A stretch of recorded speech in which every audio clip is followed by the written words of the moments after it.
I was desperate for a job. Any job.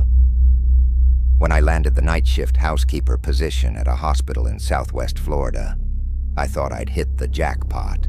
Steady pay, quiet hours. What could go wrong? Everyone jokes that hospitals are haunted. Places where so much life begins and ends are bound to have some lingering energy. But this place, this was different. This wasn't just haunted. It felt evil. My shift started at 11 p.m. The first few nights were unsettling, but manageable. The silence of a hospital after dark is a heavy, thick thing. The only sounds were the hum of the floor polisher, the distant beep of a machine, and my own echoing footsteps down long, empty corridors. The lights would flicker, but I'd blame it on old wiring. I'd hear faint whispers, but tell myself it was just the air vents. I was good at making excuses. Then they assigned me to the annex unit.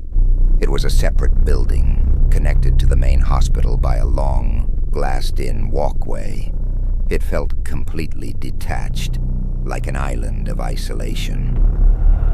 The unit housed a call center and a few administrative offices, all empty at night.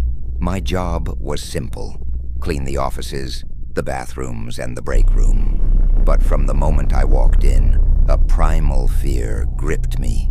The automatic sliding doors would hiss shut behind me, and the lock would click with a finality that made my blood run cold. I was trapped in there until my supervisor came to let me out at dawn. The first strange thing happened in the call center. It was a sea of dark cubicles and silent computer monitors. As I emptied a trash can, I heard it. A child's giggle from the far end of the room. I froze. It was impossible. I was the only one here. I called out, "Hello?" My voice sounded small, swallowed by the oppressive silence that followed. I peered over the cubicle walls, my heart pounding against my ribs. Nothing, just rows of empty chairs. I tried to shake it off, but then I saw her, just for a second.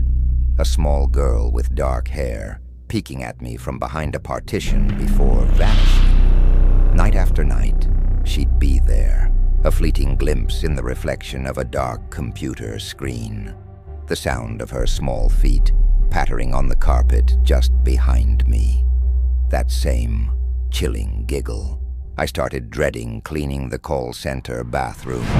I'd be scrubbing the sinks, my back to the door, and in the mirror's reflection, I'd see her standing in the doorway.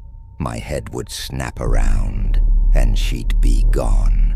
My rational mind was screaming, but the terror was real. The other housekeepers talked. They warned me about the orthopedic office on the second floor of the annex. The legend was that a doctor who used to work there had a morbid fascination with bones. They said he collected them, and that late at night, his spirit would reassemble a full skeleton and waltz with it through the empty office, the clacking of bones echoing in the dark. I laughed it off, but I never cleaned that office without leaving the door wide open, my cleaning cart blocking the exit. One night, while dusting a shelf, a box of anatomical models fell over, spilling plastic bones across the floor. My heart stopped. It was probably just a vibration, but in that moment, all I could picture was a grinning skeleton reaching for me. The activity grew worse. It was like my fear was feeding it. The whispers became clearer, though I could never make out the words. They sounded angry, menacing. I started seeing shadow figures darting in my peripheral vision, gone the moment I tried to focus on them. In the break room, objects would move. A sugar packet would slide across the table on its own. The door of the microwave would swing open with a soft creak. I was living in a constant state of high alert, my nerves shredded. The last night was the one that broke me. The air in the annex was colder than usual, heavy and charged. As I entered the break room, I saw it. A thick black mist was coalescing in the corner of the room, swirling and darkening. It wasn't smoke. It was something solid, something alive. I was paralyzed, my feet cemented to the floor. All I could do was stare as it slowly drifted towards me. It had no face, no form, but I felt its malevolence, its ancient hatred.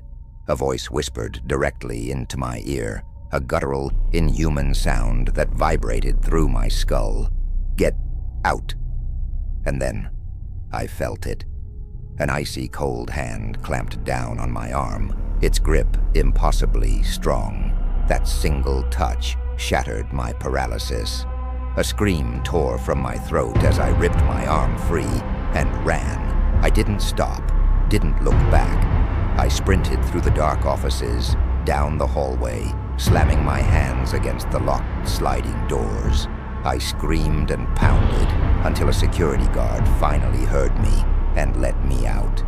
I didn't even wait for my supervisor. I ran out into the pre-dawn light, tore off my employee badge, and threw it on the ground. I never went back to that hospital again. I found another job, moved to another town. But sometimes when I'm alone at night and the house is quiet, I still feel that cold breath on my neck. I still hear that whisper, and I know that whatever was in that hospital, a part of it followed me out. Thank you so much for watching. If you have your own chilling story to share, leave it in the comments below. Don't forget to like and subscribe for more tales from the dark side. Stay safe out there.